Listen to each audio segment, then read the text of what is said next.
Narsingi police అధికారులకి అదేవిధంగా commissioner గారికి డీజీ గారికి నేను ఒక్క మాట అడగాలనుకుంటున్నా. జానీ భాషా మాస్టర్ ని ఎప్పుడు అరెస్ట్ చేస్తారు?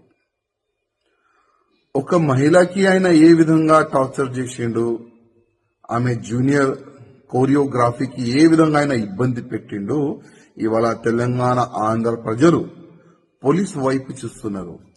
ఎప్పుడు ఆ దొంగకి, ఆ లవ్ జిహాదీకి ఎప్పుడు అరెస్ట్ చేసి నిజాలు బయట పెడతారని తెలంగాణ ఆంధ్ర ప్రజలు ఎదురు చూస్తున్నారు.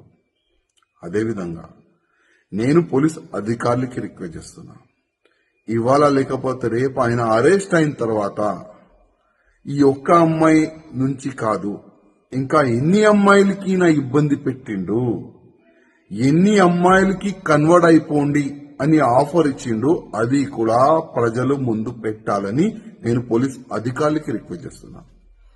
ఇవాళ బాలీవుడ్ కి ఇంకొకసారి ఒక నల్ల మచ్చ తీసుకొని రానికి ప్రయత్నం చేసిన ఈ జానీ భాషా మాస్టర్, ఇట్లాంటి చాలా మంది ఉండొచ్చు, ఇంతకు ముందు ఉన్నారు కూడా. ఈ ఫిల్మ్ ఇండస్ట్రీలో పని చేయడానికి వచ్చే వాళ్ళకి గాని, ఈ జూనియర్ ఆర్టిస్ట్ కి గాని చాలా వరకు ఇబ్బందులు గతంలో కూడా పెట్టినారు. కానీ నేను బాలీవుడ్ ప్యానల్ కి, బాలీవుడ్ ఇండస్ట్రీ అధికారులకి మరీ రిక్వెస్ట్ చేస్తున్నా, కొద్దిగా మన బాలీవుడ్ ని క్లీన్ చేయడానికి కొద్దిగా మీరు ఇష్టిక్ ఉండాలి. ఇట్లాంటి ఎవరైనా మహిళలకి ఇబ్బంది పెడితే, కన్వర్ట్ గురించి ఆఫర్లు ఇస్తే ఇంకొకసారి బాలీవుడ్ లో అయినా కాలు పెట్టకూడదు. ఆ విధంగా మీరు ఒక చట్టం తీసుకొని రాండి నేను బాలీవుడ్ ప్యానల్ కి నేను రిక్వెస్ట్ చేస్తున్నా. ఎందుకంటే ఇవాళ చాలా వరకు ప్రజలు హీరో హీరోయిన్ చూసి వాళ్ళకి ఫాలో అవుతారు, చాలా వరకు ఫ్యాన్స్ ఉంటారు. కానీ ఇట్లాంటి కొంతమంది వల్ల మొత్తం బాలీవుడ్ కే చెడ్డ పేరు వస్తుంది.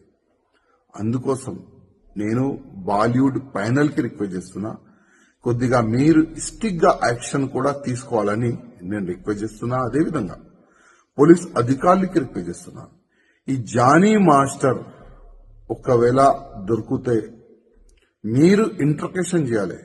ప్రేమ ఇంట్రకేషన్ కాదండి. ఏ విధంగా ఒక దొంగకి, ఒక రౌడీ చేసేవాడికి, ఒక మర్డర్ చేసేవాడికి ఏ విధంగా మీరు అది ట్రీట్మెంట్ చేస్తారు కదా, ఆ విధంగా ఈ జానీ భాషా మాస్టర్ కు కూడా ట్రీట్మెంట్ మంచి చేయాలి, మంచిగా పనిష్మెంట్ ఇవ్వాలి, నిజాలు బయటికి తీసుకుని రావాలని నేను పోలీస్ అధికారులు కూడా రిక్వెస్ట్ చేస్తున్నా.